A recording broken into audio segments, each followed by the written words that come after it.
ओम साईं राम। गुल 51। श्री साईं बाबा खे पाठकनि जी वेनती।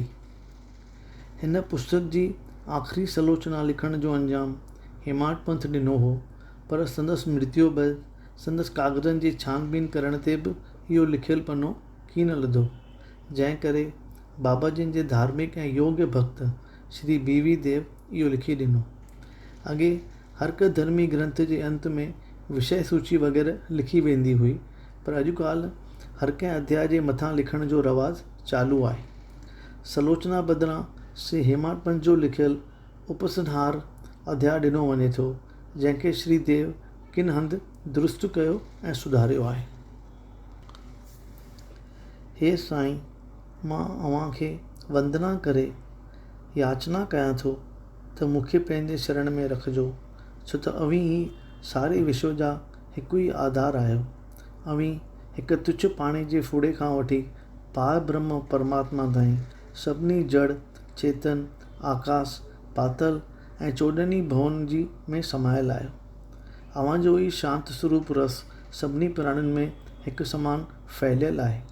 अवीं ई सॼे बीठल तोड़े हलंदड़ दुनिया जा व्यापक आहियो।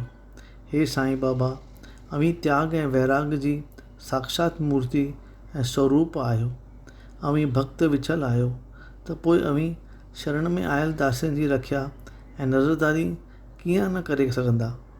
इहा उदारता ऐं इच्छा दिलि में धारे जेकॾहिं असीं अव्हांजो भॼन ऐं पूजन कंदासीं त पक आहे त असांजूं सभु इच्छाऊं जल्दी पूरियूं थींदियूं ऐं असांखे पंहिंजे परम लक्ष्य ऐं मुक्तीअ जी प्राप्ति थींदी। हिन भवसागर खे पार करणु ॾाढो कठिन आहे। ख़राब ऐं विकोरी ख़्यालनि वीचारनि जे किनारनि ते माया जे झंझट करे धीरज रूपी वण जूं पाड़ूं उखड़ी वेंदियूं आहिनि। अहंकार रूपी तेज़ हवा जो ज़ोर करे समुंड में तूफ़ान खड़ो थींदो आहे, जंहिंमें क्रोध नफ़रत रूपी घड़ियाल पियो तरे ऐं अहम भाव संदेह शक ऐं भ्रम रूपी ज़बरदस्त कननि में निंदा घृणा ऐं ईर्खा रूपी बेशुमार मच्छूं खेले रहियूं आहिनि। जेतोणीकि ही समुंड एतिरो भयानक ऐं दिलि दहिलाईंदड़ आहे, त बि असांजो सतगुरु महाराज उन समुंड में अगस्त स्वरूप आहे। तंहिं करे अव्हांजे भक्तनि खे भयभीत थियण या दिलि लाहिण जी का ज़रूरत न आहे। असांजो सतगुरु हिकु जहाज़ आहे ऐं हू पक ई पक असांखे हिन भयानक समुंड सां पार कंदो। श्री सच्चिदानंद महाराज खे साष्टांग नमस्कार करे हिन जा चरण पकड़े सभिनी भक्तनि जे कल्याण लाइ असीं इहा प्रार्थना करियूं था त हे साईं बाबा, असांजे मन जी चंचलता ऐं आशाउनि खे दूरि करियो। हे प्रभु, असांखे अव्हांजे चरणनि खां सवाइ ॿी कंहिं बि वस्तु जी लालसा ऐं चाहीना न रहे। अव्हांजे लीलाउनि ऐं चरित्रनि जो ही पुस्तक घर घर में पहुचे ऐं पाठ कया वञे। जेको भगत हिन पुस्तक जो प्रेम सां अभ्यास कंदो, हुनजा सभु दुख दूरि थी वेंदा। हिन ग्रंथ जो पाठ करण ऐं पाठ ॿुधाइण सां जिन मन वांछित फलनि जी प्राप्ति थींदी, हुनजो हिते वर्णन करणु बिल्कुलु ज़रूरी आहे। पवित्र गोदावरी नदीअ में सनानु करे शिरडी जे समाधि मंदर में श्री साईं बाबा जे समाधि जो दर्शन करण खां पोइ हिन पुस्तक जो पाठ करणु या पाठ ॿुधणु शुरू कंदा त अव्हांजूं सभिनी जन्मनि जूं आपदाऊं दूरि थी वेंदियूं। वक़्तु ब वक़्तु श्री साईं बाबा जी कथाउनि करणु आत्मातिक जगत में अव्हांजी अज़गैबी रची लिखी वेंदी ऐं जे अवी उन रीति नेम ऐं प्रेम पूर्वक हलत कंदा रहंदा त अव्हांजा सभु पाप नष्ट थी वेंदा। जेकॾहिं अवी सचपच औरागियूं यानी जनम मरण जे चकर खां मुक्त थियणु चाहियो था त अव्हांखे साईं बाबा जे चरित्रनि कथाउनि जो पाठ करणु ऐं ॿुधणु, संदसि नाले जो सिमरन करणु ऐं संदसि चरणनि में बिल्कुलु पकी तरह रहणु घुरिजे। साईं बाबा रूपी समुंड खे विलोड़े उन मां रतन हथु करे ॿियनि में बि विराईंदा त तव्हांखे हर रोज़ु नए आनंद जो अनुभव थींदो रहंदो ऐं जेके ॿुधंदा से पिणु पतत थियण खां बची पवंदा।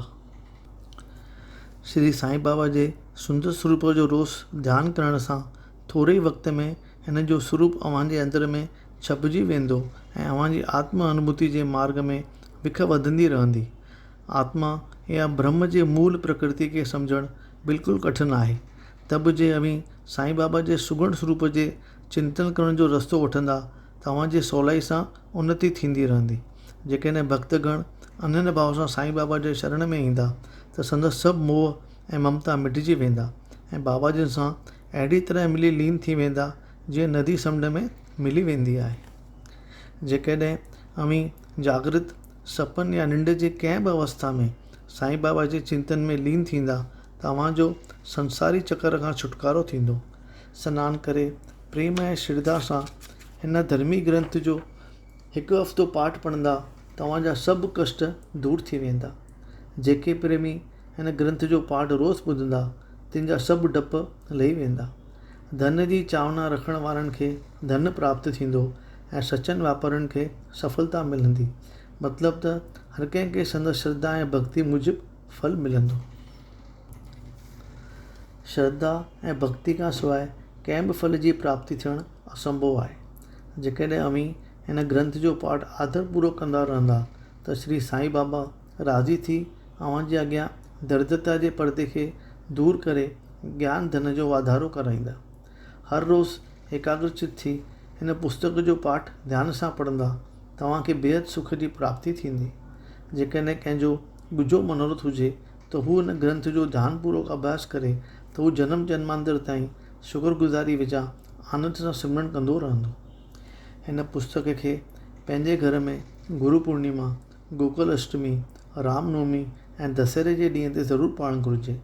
जेकॾहिं अवी ध्यानपूर्वक फ़क़ति हिन ई पुस्तक जो अभ्यास कंदा रहंदा, तव्हांजे हृदय में सुख ऐं संतोष जो वासो थींदो ऐं अवी सदैव श्री साईं बाबा जे चरणनि जो सिमरन कंदे हिन भवसागर सां सवलाई मां पार पवंदा। हिन धर्मी ग्रंथ जे पढ़ण सां रोगन खे तंदुरुस्ती, निर्धन खे धन, दुखियुनि ऐं पीड़नि खे समृद्धि ऐं धीरज ऐं दिलासा मिलंदा। मन जा सभु विकार दूर थी वेंदा ऐं मन खे शांती प्राप्त थींदी। प्यारा पाठक भक्त ऐं श्रोतागणों, मां अव्हांखे नमस्कार करे प्रार्थना कयां थो त जंहिं महात्मा जी कथा अव्हां केतिरा ॾींहं ऐं महीना ॿुधी आहे, उन साईं बाबा जे चरणनि जी यादगिरी कंदा रहिजो ऐं न विसारिजो। जंहिं उत्साह ऐं ख़ुशी ऐं लगन सां अवी हिननि कथाउनि जो पाठ कंदा ऐं श्रवण कंदा, अहिड़े ई ॿुधी अव्हांखे श्री साईं बाबा प्रदान कंदा रहंदा। तंहिं करे अचो त लिखण वारे थोरे पढ़ण वारे प्रेमी पाण में मिली हिन कार्य में हिक ॿिए जी सहायता करे सुखी थियूं।